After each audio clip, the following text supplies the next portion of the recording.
Indian എക്സ്പ്രസ്സിലെ സയോണി അയ്യരുടെ ഒരു video കാണാനിടയായി, ഒരു ക്ലിപ്പ് കാണാനിടയായി.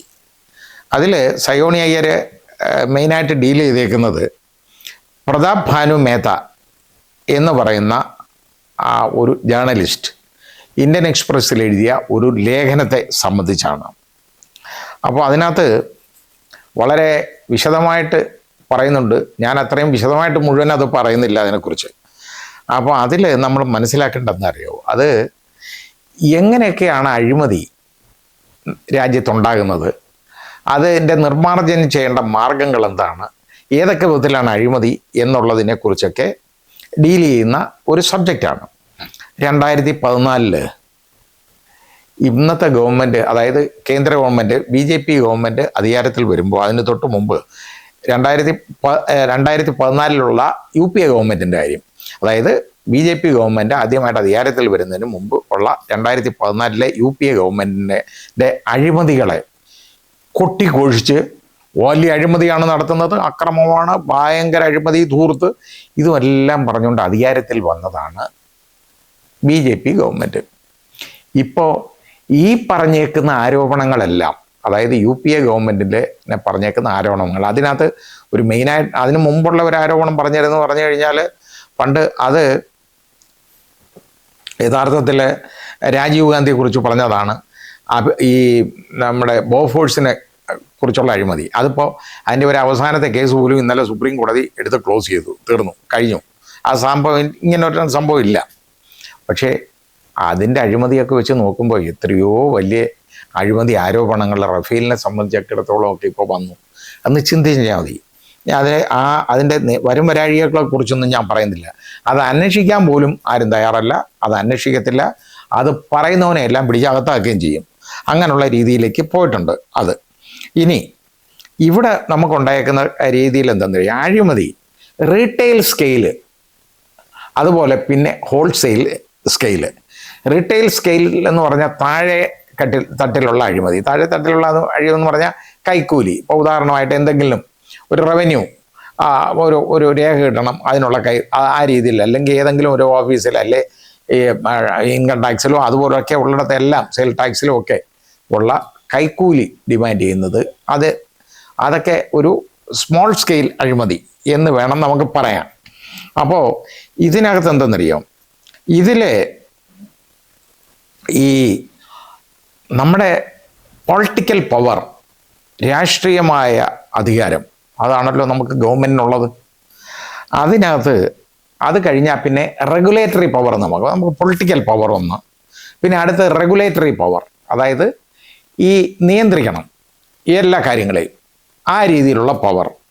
പിന്നെ അടുത്തത് എക്കണോമിക് പവർ, സാമ്പത്തികമായിട്ടുള്ള പവർ. അപ്പോൾ റെഗുലേറ്ററി പവർ എന്ന് പറയുന്നത് എപ്പോഴും ഗവൺമെൻറ്റിന് തന്നെ ആയിരിക്കണം, നിക്ഷിപ്തമായിരിക്കണം, ഗവൺമെൻറ് ഉദ്യോഗസ്ഥരിൽ തന്നെ ആയിരിക്കണം വരുന്നത്. അത് ബ്യൂറോക്രാറ്റ്സിലും വരും, ഈ പൊളിറ്റിക്കൽ പവറുള്ള ആളുകളിലും വരും.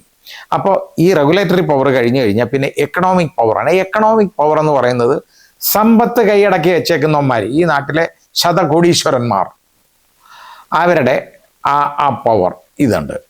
ഇത് തമ്മിലൊന്ന് ക്ലബ് ചെയ്യാനിടയായാലുള്ള കുഴപ്പം എന്താണെന്നറിയാമോ, അത് പണ്ട് മുസോളിനി പറഞ്ഞേക്കുന്ന യഥാർത്ഥത്തിൽ അഴിമതി, അതായത് നമ്മുടെ വർഗീയത എന്ന് പറഞ്ഞു മുസോളിനി പറഞ്ഞേക്കുന്ന അതിലേക്ക് മാറും. ആ മുസോളിനിയുടെ ആ വളരെ എന്ന് പറഞ്ഞാൽ ഈ യഥാർത്ഥത്തിൽ ഈ unholy Nexus between the corporates and the government എന്ന് പറയുന്നതാണ് യഥാർത്ഥ വർഗീയത എന്നുള്ളതാണ് മുസോളിനി പറഞ്ഞത്. അപ്പോൾ ആ രീതിയിലേക്ക് പോകും. അപ്പോൾ യഥാർത്ഥത്തിൽ ഈ പൊളിറ്റിക്കൽ പവറും റെഗുലേറ്ററി പവറും ഈ സാമ്പത്തിക ശക്തികളുമായിട്ട്, ശതകോടീശ്വരന്മാരുമായിട്ട് അടുക്കുക എന്ന് പറഞ്ഞു കഴിഞ്ഞാൽ അതാണ് ഏറ്റവും വലിയ അഴിമതി. അതാണ് നമ്മൾ തിരിച്ചറിയേണ്ട കാര്യം. അപ്പോൾ അത് ഇവിടെ ആരും തിരിച്ചറിയുന്നില്ല എന്നുള്ളതാണ് ഏറ്റവും വലിയ പ്രശ്നം. ഇനി അപ്പോൾ ഇവിടെ സയോണി അയ്യർ പറഞ്ഞെന്തെന്നറിയോ, അപ്പോൾ പറഞ്ഞേക്കുന്നത് 4 പവറും, അതായത് 4 പില്ലേഴ്സും, ജനാധിപത്യത്തെ താങ്ങി നിർത്തുന്ന 4 പില്ലേഴ്സാണല്ലോ ഉള്ളത്. അതായത് എക്സിക്യൂട്ടീവ്, ലെജിസ്ലേച്ചർ, ജുഡീഷ്യറി, അതാണ് അപ്രൂവ്ഡ് ആയിട്ടുള്ള 3 പില്ലേഴ്സ്. 4മതൊരു പില്ലർ തൂണ് കടന്നു വന്നതാണ് യഥാർത്ഥത്തിൽ മീഡിയ, മാധ്യമങ്ങൾ. അതാ വന്നേക്കുന്നത്.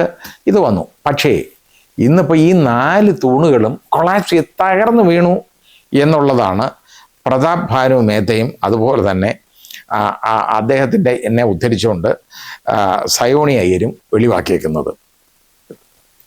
ഇതിപ്പം നമ്മൾ നോക്കിക്കോളൂ. ഇപ്പം ഒരു പരീക്ഷയിൽ ചോദ്യപേപ്പർ ചോർന്നാൽ മനസ്സിലാവും ഒരെണ്ണം പറ്റിയതാണ്. പക്ഷേ അത് വീണ്ടും വീണ്ടും ചോരാനിടയായാലോ, അതുമൂലം പരീക്ഷകൾ റദ്ദാക്കാനുള്ള ഇടയായാലോ, അത് മനസ്സിലാക്കേണ്ട കാര്യമാണ്, അത് തിരിച്ചറിയേണ്ട കാര്യമാണ്. അത് ഒന്ന്. പിന്നെ ഒരു പാലം ചിലപ്പോൾ തകർന്നു വീണേക്കാം, പക്ഷെ എല്ലാ പാലങ്ങളും തകർന്നു വീഴാൻ പോയാലോ? ഒരു റോഡ് തകരാം, പക്ഷേ എല്ലാ റോഡുകളും തകരാനിടയായാലോ? അതൊക്കെയാണ് ലാർജ് സ്കെയിൽ കറപ്ഷൻ. മറ്റേതൊക്കെ സ്മോൾ സ്കെയിൽ കറപ്ഷനാണ് ആദ്യം ഞാൻ പറഞ്ഞത് കേട്ടോ, ഇത് വരുന്നത്. അപ്പോൾ ഇതിനകത്ത് പിന്നെ ഈ കറപ്ഷനെയൊക്കെ പ്രൊട്ടക്റ്റ് ചെയ്യുന്ന ഇൻസ്റ്റിറ്റ്യൂഷൻസായിട്ട് മാറിയാലോ സർക്കാർ? അതാണ് ഏറ്റവും വലിയ അഴിമതി. അപ്പോൾ എവിടെ കറപ്ഷൻ ഉണ്ടോ അതിനെ പ്രൊട്ടക്റ്റ് ചെയ്യാനുള്ള മെഷീനറി ആയിട്ട് ഗവൺമെൻറ് മാറിക്കഴിഞ്ഞാൽ അത് വളരെ വലിയ കറപ്ഷനാണ്. അതാണ്. പിന്നെ ഇനി അതേപോലെ തന്നെ ഇപ്പോൾ ഒരു അതായത് ഈ റെഗുലേറ്ററി പവർ ഞാൻ പറഞ്ഞില്ലേ ഉദ്യോഗസ്ഥരുടെ, റെഗുലേറ്ററി പവർ എന്ന് പറയുന്നത് ഇപ്പോൾ GST, ആ GST അത് ഈ കള്ളത്തരം കാണിക്കുന്നവരെ പിടിക്കുന്നത് GSTയുടെ ഉദ്യോഗസ്ഥരാണ്, മേലധികാരികളും ഉണ്ട് അതിനകത്ത് വരും. അപ്പോൾ ആ GSTയിലെ ഒരു ഉയർന്ന ഉദ്യോഗസ്ഥനെതിരെ ഇപ്പോൾ കേസ് വന്നത്, CBI കേസ് വന്ന എത്രയെന്നറിയോ? ഇയാൾ 5 കോടി രൂപ കൈക്കൂലി ആവശ്യപ്പെട്ടു. 1 കോടി വാങ്ങി, അനുകൂലമായിട്ടുള്ള ഉത്തരവും കൊടുത്തു, ബാക്കി ഇനി കിട്ടാനുണ്ട് പൈസ അയാൾക്ക്. അപ്പോൾ അങ്ങനെ കേസ് വന്നേക്കുന്ന ഇതെന്ന് പറഞ്ഞത് ഞാൻ പറഞ്ഞില്ലേ, ഒരു വലിയ പണക്കാരനെ സഹായിക്കാൻ വേണ്ടി ഒരു റെഗുലേറ്ററി പവർ എക്സർസൈസ് ചെയ്ത ഒരു ഉദ്യോഗസ്ഥൻ ചെയ്ത കാര്യമാണ് ഈ പറഞ്ഞത്. അത് അപ്പോൾ CBIയുടെ കേസ് കിടക്കുകയാണ്. ഇനി അപ്പോൾ അതിനകത്ത് ഇപ്പം നമുക്ക് പറയാൻ ഇപ്പം ഇതെല്ലാം ഇതുപോലെ പറയുമല്ലോ. എനിക്ക് വളരെ എന്നെ അട്രാക്റ്റ് ചെയ്ത ഒരു കാര്യം എന്ന് പറയുന്നത് ശ്രീ CP രാധാകൃഷ്ണൻ, നമ്മുടെ ഉപരാഷ്ട്രപതി. അദ്ദേഹം ഇന്നലെ രാജ്യസഭയിലെടുത്ത സ്റ്റാൻഡാണ്. അദ്ദേഹം പറഞ്ഞു, അതായത് ലോക്സഭയിലും രാജ്യസഭയിലും ഇത്രയും നാളായിട്ട് ഈ വിൻ്റർ സെഷൻ തുടങ്ങി ഒരൊറ്റ ദിവസം പോലും ഒരു ബിസിനസ്സും നടന്നില്ല. നടന്നെന്ന് പറഞ്ഞാൽ ഓരോ നിയമങ്ങൾ എഴുതിക്കൊണ്ടുവരും. ഇവർ ഇല്ലാത്തതുകൊണ്ട് ബഹളത്തിൻ്റെ ഇടയിൽ അത് എതിർപ്പില്ലാതെ അങ്ങ് പാസ്സാക്കി എടുക്കുകയാണ്. ഇതാണ് ചെയ്തുകൊണ്ടിരിക്കുന്ന പരിപാടി. അങ്ങനെ ഇനിയിപ്പോൾ എതിർപ്പില്ലാതെ പാസ്സാക്കാൻ വെച്ചേക്കുന്ന ഒരു സാധനമുണ്ട്, FCRA അമെൻമെൻ്റ് ഉണ്ടല്ലോ. അതായത് ഈ ക്രിസ്ത്യൻ മിഷണറീസിൻ്റെയൊക്കെ പള്ളക്കടിക്കാനുള്ള ഒരു മാർഗം അത് കൊണ്ടുവച്ചേക്കാണ്. ഇതുപോലെ ചർച്ചയില്ലാതെ പാസ്സാക്കാം. കാരണം എന്താ, ഇവരെ നമ്മുടെ പ്രധാനമന്ത്രിയും അതുപോലെ തന്നെ ആഭ്യന്തരമന്ത്രിയും ഗവൺമെൻറ്റിൻ്റെ 2 നെടുംതൂണുകളെന്നല്ലേ പറയാൻ ഒക്കുള്ളൂ സർക്കാരിനെ. അവർ നമ്മൾ ഭരിക്കുന്നവരുടെ 2 നെടുംതൂണുകൾ, ഒന്ന് നമ്മുടെ പ്രധാനമന്ത്രി, 2 ആഭ്യന്തരമന്ത്രി. ഇവർ 2 പേരും ഇന്ന് വരെ ലോക്സഭയിലും രാജ്യസഭയിലും വരുത്തില്ല, അവർ ഹാജരാകത്തില്ല. ഞാൻ ചോദിക്കട്ടെ, പിന്നെ എന്തിന് പ്രധാനമന്ത്രി വരുന്നില്ലെങ്കിൽ എന്തിന് പ്രധാനമന്ത്രിയായിട്ട് ഇരിക്കണം? പ്രധാനമന്ത്രിയെ തിരഞ്ഞെടുത്തേക്കുന്നത് ഇതുപോലെ പാർലമെൻറ്റിൽ ഉത്തരം പറയാനും കൂടല്ലേ ചോദ്യങ്ങൾക്ക്. അതുപോലെ ആഭ്യന്തരമന്ത്രി അത് ജയിച്ച് എന്ന് വരണം എന്നൊന്നും പറഞ്ഞിട്ടില്ല കിരൺ റിജിജു. അപ്പം ഇത് നമ്മുടെ ഉപരാഷ്ട്രപതി, അതായത് ചെയർമാൻ, രാജ്യസഭാ ചെയർമാൻ പറഞ്ഞു, നിങ്ങളൊരു കാര്യം കിരൺ റിജിജുവിൻ്റെ അടുത്താണ് പറഞ്ഞേക്കുന്നത്, പാർലമെൻ്ററി കാര്യ വകുപ്പ് മന്ത്രിയാണല്ലോ, പറഞ്ഞു, യു ലൈറ്റ് ഇൻഫോം, നിങ്ങൾ അറിയിക്കണം, നിങ്ങൾ അമിത്ഷായോട് പറയണം ഇവിടുത്തെ സെൻറ്റിമെൻറ്റ്സ്, ഇവർ ഉദ്ദേശിക്കുന്ന ആവശ്യങ്ങൾ പറയണം. ഉടനെ അതിന് പറഞ്ഞ പതുക്കെ നൂരാൻ നോക്കി എന്തോന്നറിയാം, പ്രതിപക്ഷം പറയുന്നവരൊന്നും മന്ത്രിമാരൊന്നും ഹാജരാവണമെന്നൊന്നുമില്ല. അപ്പം അങ്ങനെ പറഞ്ഞ് ഉരുളാനൊക്കെ നോക്കി. ആര് ഹാജരാവണമെന്ന് പറയാൻ പ്രതിപക്ഷത്തിന് അവകാശമില്ലെന്നൊക്കെ ഒന്ന് പറയാൻ തോന്നി. ഇയൊക്കെ എവിടുത്തുകാരനാണ് ഇയാളൊക്കെ, ഒന്ന് ആലോചിച്ച് നോക്കിയുള്ളൂ. ഈ വൃത്തികെട്ടവന്മാരെയൊക്കെയാണ് മന്ത്രിമാരായിട്ട് വെച്ചേക്കുന്നത്, ഒരു വിവരമില്ലാതെ. അപ്പോൾ അന്നേരം ഉപരാഷ്ട്രപതി പറഞ്ഞു, അദ്ദേഹം നമ്മുടെ ബഹുമാനപ്പെട്ട രാജ്യസഭാ ചെയർമാൻ പറഞ്ഞത് അതല്ല, അതൊന്നും അറിയേണ്ട കാര്യമില്ല, ഇവിടെ നടക്കുന്ന കാര്യങ്ങളാണ്, ഇവരുടെ ആവശ്യം ന്യായമാണ്, നിങ്ങളത് അദ്ദേഹത്തിനെ അറിയിക്കണം എന്ന് പറഞ്ഞു. അങ്ങനെ ആവശ്യപ്പെടാൻ നിർബന്ധിക്കാൻ, ഇത് നിർബന്ധമല്ല, റിക്വസ്റ്റാണ്. അപ്പോൾ ഈ രീതിയിലാണ് കാര്യം. അപ്പം ലോക്സഭയിലുള്ള ഈസി വാക്ക് ഓവറാണല്ലോ, അവിടെ ഇരിപ്പുണ്ടല്ലോ, ഒരു മാന്യദേഹം വരുന്നുണ്ട്, ഇഷ്ടമുള്ളതെല്ലാം ചെയ്തു കൊടുക്കും. പക്ഷേ ഇദ്ദേഹം ഉണ്ടല്ലോ, കാര്യപ്രാപ്തിയുള്ള ഒരു മനുഷ്യനാണ് അവിടെ ഇരിക്കുന്ന നമ്മുടെ ഉപരാഷ്ട്രപതി. അദ്ദേഹം നിർബന്ധമായിട്ട് ഇത് അറിയിക്കണമെന്ന് പറഞ്ഞു, വരണമെന്ന് പറയാനും പറഞ്ഞു. അപ്പം വരികയില്ല. അതായത് ഈ നമ്മുടെ നരേന്ദ്രമോദി അധികാരത്തിൽ വന്നപ്പോൾ എന്താണെന്നറിയാം, നമ്മുടെ പേഴ്സണൽ ഇൻറ്റഗ്രിറ്റി പറഞ്ഞുകൊണ്ടാണ് വന്നത്. അങ്ങനെ പേഴ്സണൽ ഇൻറ്റഗ്രിറ്റി ഉയർത്തി കാണിച്ചു. ആദ്യം അങ്ങനെ വന്നു, സ്വന്തമായിട്ടുള്ള ഒരു ആവശ്യങ്ങളുമില്ല അദ്ദേഹത്തിനില്ല, ഒന്നുമില്ല.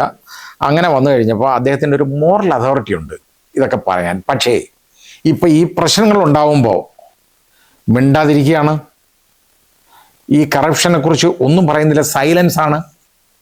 അപ്പോൾ മിണ്ടാതിരിക്കുമ്പോൾ യഥാർത്ഥത്തിൽ അദ്ദേഹത്തിൻ്റെ ഒരു മോറൽ അതോറിറ്റി ഉണ്ടോ? ഇത് ധാർമ്മികമായ അവകാശമുണ്ടോ ഇങ്ങനെ ഇനി വേറെ ആരെങ്കിലും കുറ്റപ്പെടുത്താനും സംസാരിക്കാനും? ഇല്ല എന്നുള്ളതാണ് നമ്മൾ കാണേണ്ടത്. അങ്ങനെ സംഭവമില്ല. ധാർമ്മികമായിട്ടുള്ള അവകാശം നഷ്ടപ്പെട്ടു. കാരണം രണ്ടുപേരും വരുന്നില്ല. അപ്പം വരേണ്ട കാര്യം എന്തോന്ന് ചോദിച്ചു കഴിഞ്ഞാൽ വരണം. അല്ലെങ്കിൽ ഈ ആഭ്യന്തരമന്ത്രിയായിട്ട് എന്തിനാ ചുമതല എടുത്ത് ആഫീസ് വരുന്നുണ്ട്, പാർലമെന്റ് മന്ദിരത്തിൽ വരും, പക്ഷേ ലോക്സഭയിലും രാജ്യസഭയിലും കയറത്തില്ല. നല്ല ഇടപാടാ കാണിക്കുന്നേ. വന്നാലല്ലേ മറുപടി പറയേണ്ടതുള്ളൂ. ഒന്നും വന്നില്ലെങ്കിലോ? ഇല്ല, ഒന്നുമില്ല, അനങ്ങുന്നില്ല. അങ്ങനെ അനങ്ങാതിരുന്നാൽ നിങ്ങൾ നല്ലവരാണെന്ന് പറയാനുള്ള മോറൽ അതോറിറ്റി നിങ്ങൾക്കില്ല. ധാർമ്മികമായിട്ടുള്ള അവകാശം നിങ്ങൾക്ക് നഷ്ടപ്പെട്ടു എന്നുള്ളത് തിരിച്ചറിയണം. അതാണ് വേണ്ടത്.